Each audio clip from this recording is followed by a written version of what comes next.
Kameramen, siap match. Oke. Roll action.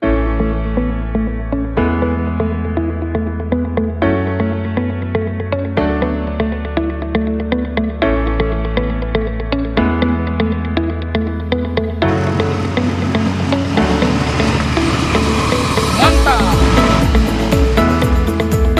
Assalamualaikum warahmatullahi wabarakatuh. Sahabat-sahabat Ujung Barat, ketemu lagi dengan saya Cika Setiadi.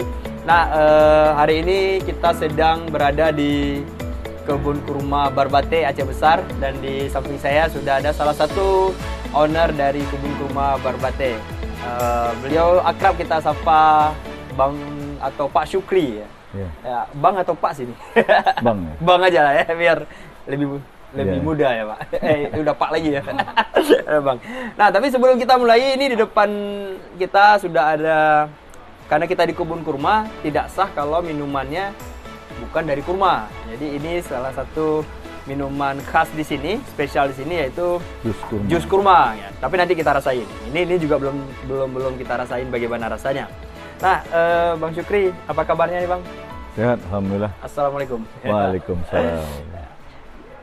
Kebun kurma Barbate ini sudah berapa lama, Bang?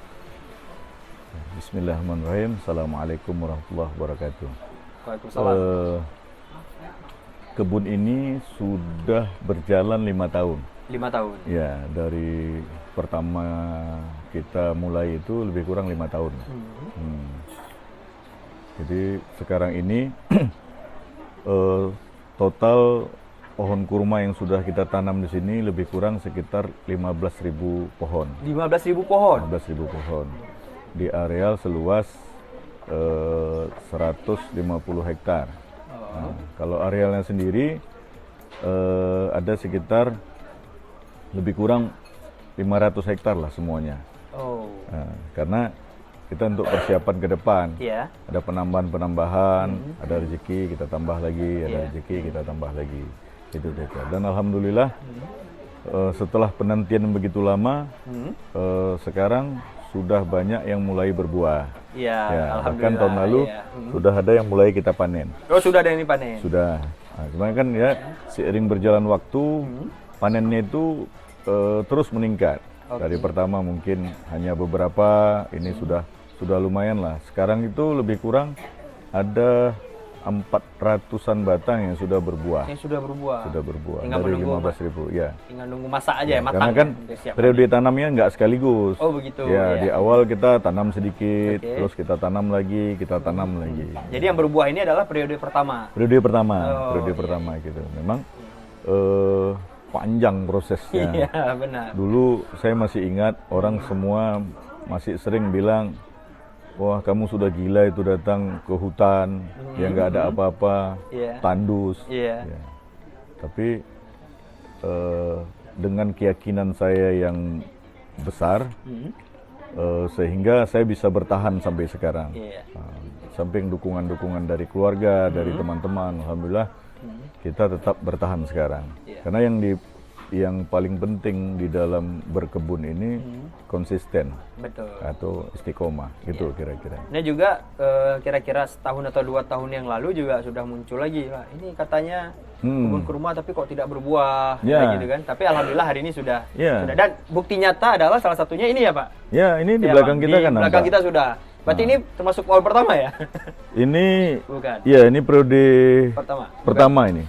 Salah satu periode pertama lah. Oke. Ini hijau begitu, tunggu berapa lama lagi?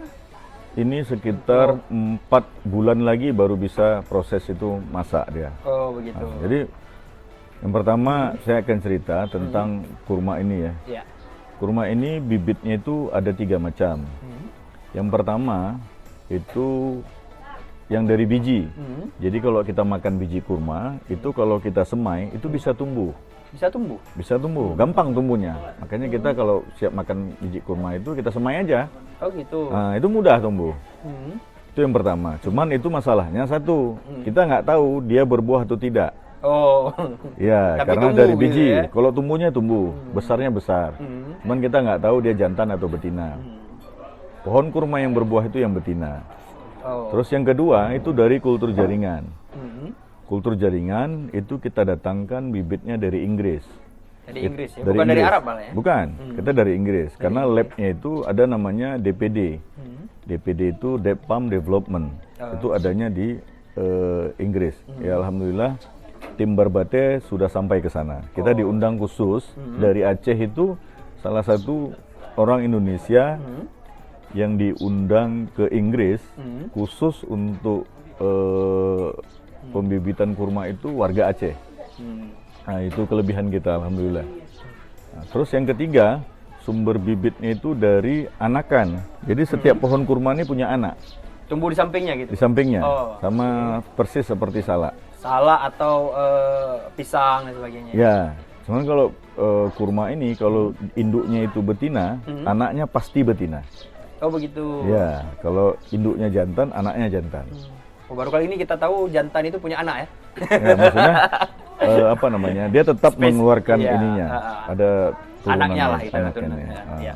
Makanya kenapa banyak dulu pohon kurma di Indonesia ini banyak tumbuh? Itu biasanya tumbuhnya itu rata-rata sembarangan. Iya. Orang siap makan dia buang.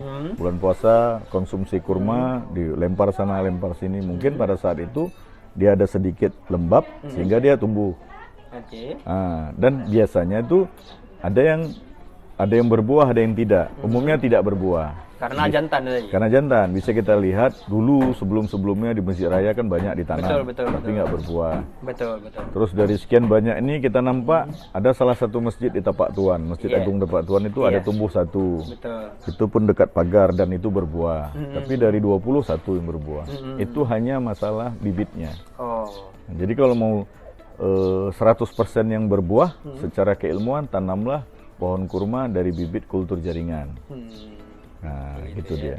Nah, terus kenapa memilih lokasi di sini, Pak? Di area kita bilang tandus, area ini, Pak, untuk memilih di sini. Kalau saya disuruh memilih, saya akan pilih dekat rumah saya.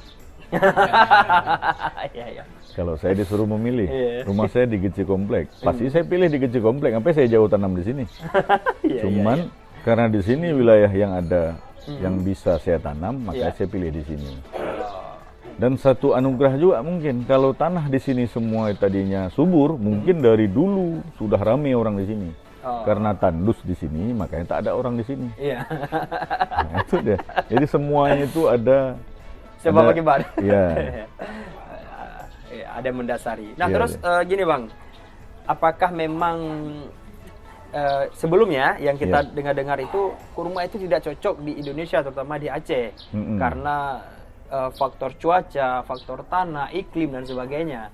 Nah, ternyata di sini kali ini kita membuktikan bahwasanya itu tidak benar, atau memang itu benar, cuman ini ada ya karena bibitnya mungkin sudah olah di lab atau apa sebetulnya? Iya, bukan. Jadi faktor yang mendasar itu tadi tidak ada. Itu kan hanya faktor psikologi, psikologi cara berpikir. Tidak ada orang di kita yang yakin dan percaya kurma itu bisa berbuah, bisa tumbuh dan bisa besar. Ya, karena kita sudah pelajarin sebelum kita memulai ini, kita sudah pelajarin banyak literatur.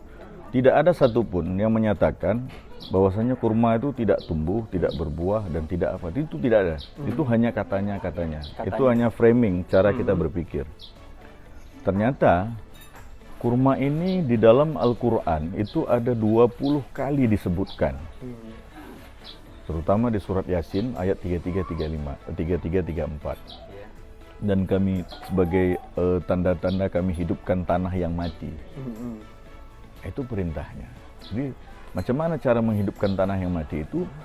Itu perintahnya di dalam Al-Quran itu dengan menanam biji-bijian. Itu gunanya untuk meningkatkan unsur hara. Itu yang pertama. Setelah itu baru kita perintahnya disuruh tanam kurma dan anggur. Baru janji Allah di dalam Al-Quran, wa fajjarna fiha minal uyun. Allah akan pancarkan daripadanya beberapa mata air. Jadi kurma ini mendatangkan air. Bukan seperti itu ya, yang mirip dengannya sawit. Yang mirip dengannya, itu bahkan itu kan banyak air yang kering. Menyedot air ya? Kalau dia tidak. Dia itu memang betul-betul menyimpan air. Kalau sawit itu memang menyedot air, Pak? Secara praktek yang kita lihat di lapangan, iya. Jadi daerah yang tadinya itu banyak air itu menjadi kering, tandus. Kalau kurma sebaliknya. Nah, itu sebaliknya. Dia akan membuat tanah itu subur dan lembab. Ya, contohnya seperti di sini tadi. Iya. Nggak terbayang oleh banyak orang dulu di sini bisa tumbuh dan berbuah. Tapi alhamdulillah secara ini sekarang sudah kita buktikan. Bukan hanya kita cerita aja. Kita sudah buktikan, kami sudah kerjakan, kami sudah teliti dan sudah ini. Dan bahkan qadarullah sekarang banyak teman-teman ada datang dari Mesir, ada datang dari Sudan, ada datang dari India, dari Pakistan, dari Rusia. Itu orang itu sudah melihat langsung kemari macam mana kurma itu di Aceh. Bahkan kita dibeli, ada namanya Dr. Abdel, itu dari Mesir. Dia memberikan advice secara khusus ke kita macam mana cara teknik-teknik menanam kurma. Betapa senangnya beliau, orang-orang di Indonesia sudah yakin dan percaya bahwasanya kurma bisa di sini.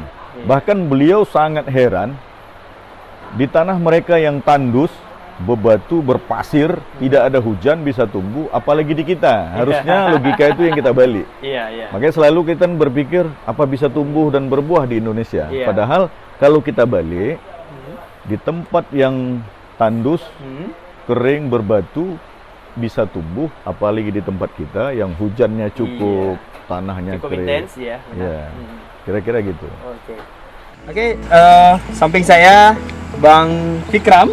Ya, beliau salah satu karyawan di sini yang mengelola kebun kurma ini, tapi beliau lebih spesifik di Lebah ya, Bang? Lebah. Ternyata di sini tadi Bang Syukri tadi nggak ada sebutkan lebah ya. Madu. Ternyata di sini juga ada madu loh. Nah, tapi pertanyaan kita, Bang, ini kenapa buah kurmanya dibalut nih, Bang? Ini supaya dia tidak jatuh dalam beruang, terus dia tidak dimakan hama, supaya buahnya tuh awet lah dia, nggak ada keguguran gitu dia. Seperti yang di sana tuh, kan dia nggak ditutup. Nggak ditutup dia kan sikit dia bang buahnya. Oh begitu. Rontok dia. Oke, jadi harus ditutup ya. Harus tutup. Ini kira-kira ada usia berapa lama, Bang? Kurmanya? Iya. Buahnya apa pohonnya? Buahnya. Kira-kira 4 bulan bang. Ini berapa bulan lagi kira-kira bisa dipanen? Lebaran nih bang.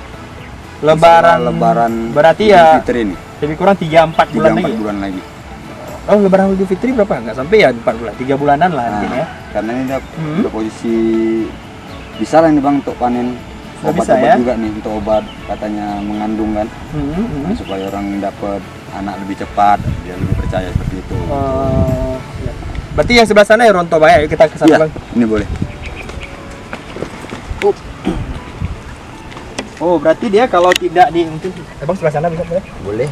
Oh, berarti dia kalau tidak dibalut maka akan jatuh seperti ini ya, Bang? Nah, ini dia. Nah, oh, ini kurma muda nih. Ya, Bang, kurma mudanya ini ya. kurma mudanya. Inilah yang untuk obat katanya. Obat. Nah, Obat apa nih, Bang? obat Kuat. Oke. Oh, saya juga baru ini loh, Bang, lihat sebenarnya kurma muda ini. Berarti dia memang harus dibalut supaya tidak rontok seperti ya, ini ditutup, terus dia diikat nih, Bang. Kan awal diikat nih. Nah, diikat supaya dia tidak ada pergoyangan. Nah, jadi buahnya dia ya gini lah, Bang. Oh, oke. Nanti dia. Oh ya, itu yang dibalut ya? Iya, ini yang dibalut, ditutup. Iya. Nah, ini kan nanti dia, ini berarti buah gagal. Oh, karena yang jatuh ya? Nah, Ini sudah bisa dimakan nih, Bang? bisa, Bang. Bisa. Rasanya apa? Ya agak-agak telat lah, Bang, namanya. Pernah Bang makan? Pernah. Ini boleh dimakan? Boleh. Nih, kita ambil yang di bawah atau yang di ini? Ambil aja di sini. Oh, ini ya. Oke, coba saya rasa nih. Rasanya seperti apa? Sahabat-sahabat Jawa Barat, ini kurma muda langsung dari pohonnya. Bismillahirrahmanirrahim. Kulitnya di Makan juga, Bang. Bang, Semua sini lagi dimakan. mungkin, Bang. Jangan jauh kali kita, Bang. Nggak kelihatan ntar. Oh. Manis ya, Bang? Yang Iya. putihnya ini? Memang ya. Nggak pahit gitu ya? Dia telatnya karena dia kena kulit. Cuman kalau dia udah kuning, Bang, ya manis. Kita semalam baru jual tuh ada 6 kilo. 6 kilo yang sudah siap, udah panen. Enggak, Bang. Oh, yang muda. Orang minta kan ada obat. Itulah kita pasarannya sih kalau harga Berarti yang 300 sampai 400-an gitu. Oh, sekilonya lebih mahal ya. Berarti yang belum nikah nggak boleh makan ini. Itu bang, itu dua tuh belum tuh. Abang udah bang? Alhamdulillah. Oh sudah, berarti abang udah boleh ya. Itu bang. Itu audio man kita, ini editing kita, ini kameramen kita bang. Ini dari acara mana bang? Kita dari Ujung Barat Official bang. Channel Ujung Barat Official. Nambahin baju bang. Oh ya, ini bajunya. Oke bang, makasih banyak nih bang udah. Oke bang, sama-sama bang. Udah membantu kita dalam hal ini. Oh bang, sorry bang, itu ada tulisan barhi. Itu apa maksudnya bang? Jenisnya? Itu jenis Jenis barhi. jenis barhi ya. Berarti beda-beda jenis ya. Beda bang, Yang sudah berbuah semua jenis barhi. barhi. Iya ya. Berarti daerah madu itu sebelah sana bang. Itu madu bang. Dia kita ada madu Ternak pelulut, juga? Pelulut. Jenis pelulut dia linot. Oh begitu. Iya iya. Tadi kita sempat lihat kudanya ya bang ya. Kuda, Penangkap kuda. domba, terus tempat fermentasi pupuk itu ada di situ. Iya. Baik, sahabat-sahabat Ujung Barat, sekali lagi yang belum pernah kemari, belum mau merasakan bagaimana suasana di tengah kebun kurma, segera datang di kebun kurma Barbate Aceh Besar. Tadi kita asik ngomongin kurma, Ya. sepertinya ini sudah menggoyang-goyang dia di depan kita. Nah ini jus kurma campuran dengan apa nih bang? Ini original. Ya. Jadi tidak ada gula-gulanya ini ya. Enggak lah, sama sekali nggak ada. Jadi rasa Ini produksi di sini bang? di sini, dari sini. Dia- Buahnya? buahnya ini masih combine ya. Masih combine, Nah, kita kan oke. masih Kita mix dengan punya iya, luar juga luar. ya. Karena kan kita mau minum jus kurma. Tapi kalau sudah kita kasih gula, kita kasih susu, udah nggak original lagi dia. Benar. Jadi orang jadi takut. Ya. Jadi saya beberapa kali minum jus kurma di beberapa tempat. Ini sepertinya yang paling memang original terasa. Ya, sama sekali kita. Cuman kita taruh ketika dia putar itu sedikit air aja. Oh begitu ya. Nah bang, kembali lagi. Ini luar biasa, sahabat-sahabat rasanya. Yang mau rasa langsung datang ke kebun kurma Barbate. Jadi salah satu minuman khasnya. Nah bang, jenis kurma di sini itu hanya satu varian atau ada beberapa varian? Jadi pohon kurma di dunia ini itu sudah terdaftar ada 3.000 jenis. Wow. Wah, banyak jenisnya. Apapun yang kita daftarkan itu menjadi jenis baru. Cuman dia dari sekian banyak jenis itu yang paling apa itu kita tanam yang memang banyak dikonsumsi orang. Jadi yang mayoritas kita tanam di sini jenisnya itu barhi. Yang pertama barhi, terus kita ada tanam medzol, kita ada tanam sukari, kita ada tanam khalas, kita tanam ambarhi, habis itu ada eddahan, ada ganami, lebih kurang ada sekitar 10 varian kita ada tanam. Berarti beda-beda nanti. Beda-beda, Oh, beda-beda. kalau di belakang kita ini jenis apa nih? Ini Kelihatan nggak gitu misalnya dari ya, dari kita ini luarnya? waktu pemilihan bibit pertama. Kalau ini lebih kepada barhi ya. Barhi ya. Nah, sahabat-sahabat Ujung Barat, selain di sini kita melihat pemandangan yang mungkin hanya bisa kita dapatkan di Arab sebelumnya, kebun kurma, atau di India juga banyak, dan di beberapa negara Timur Tengah.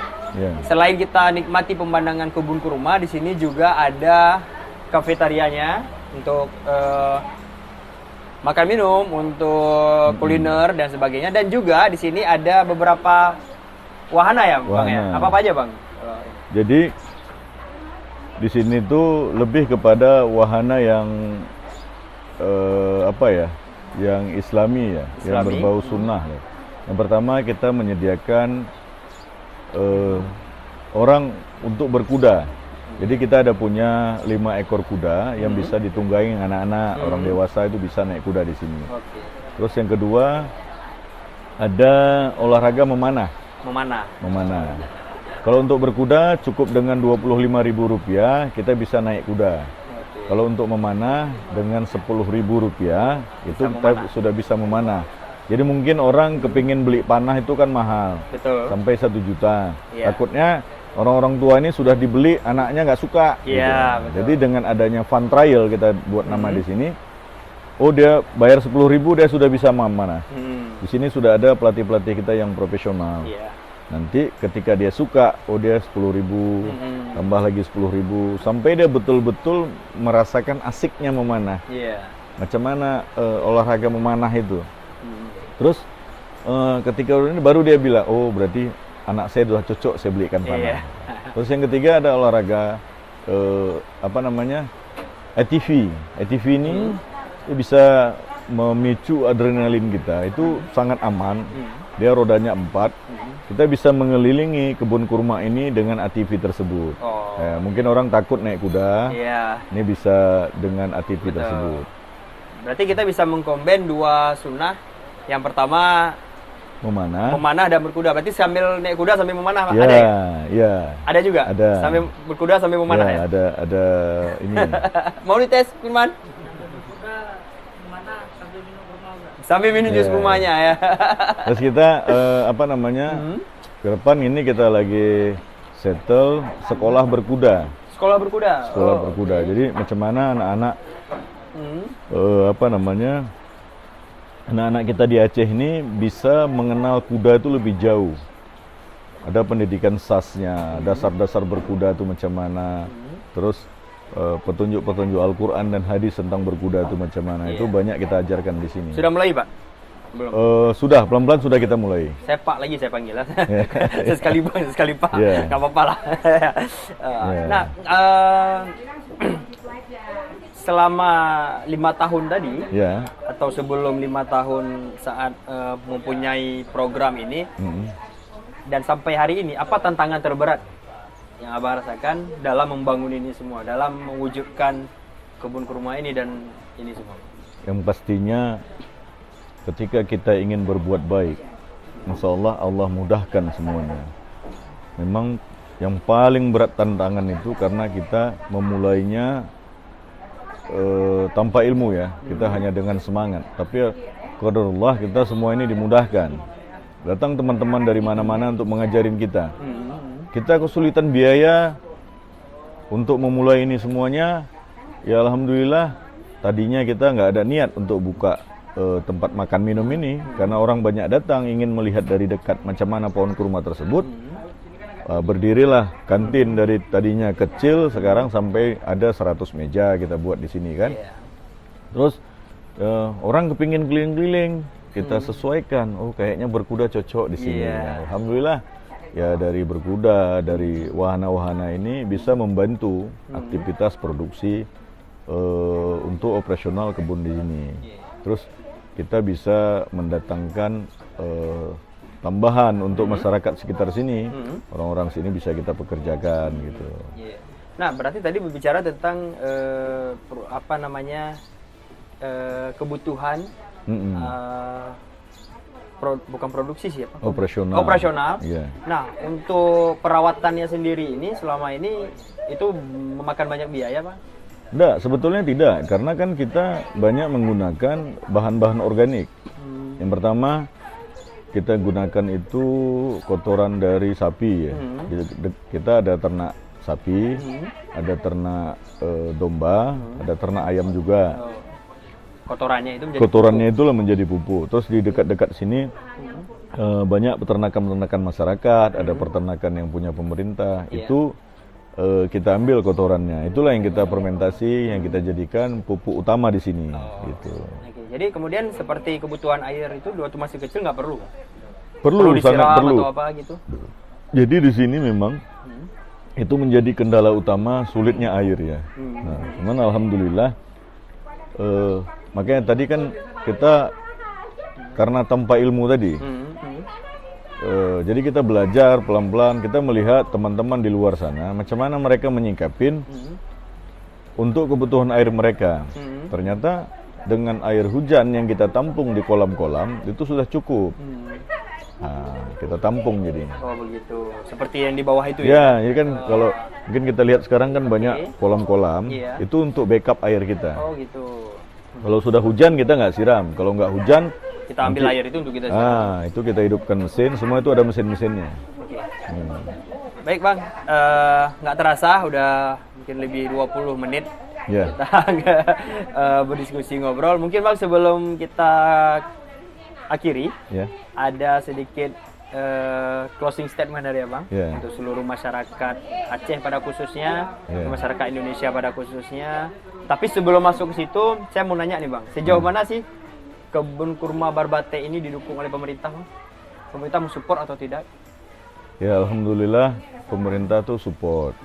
Ya, support dari sisi dukungan moral terhadap kita.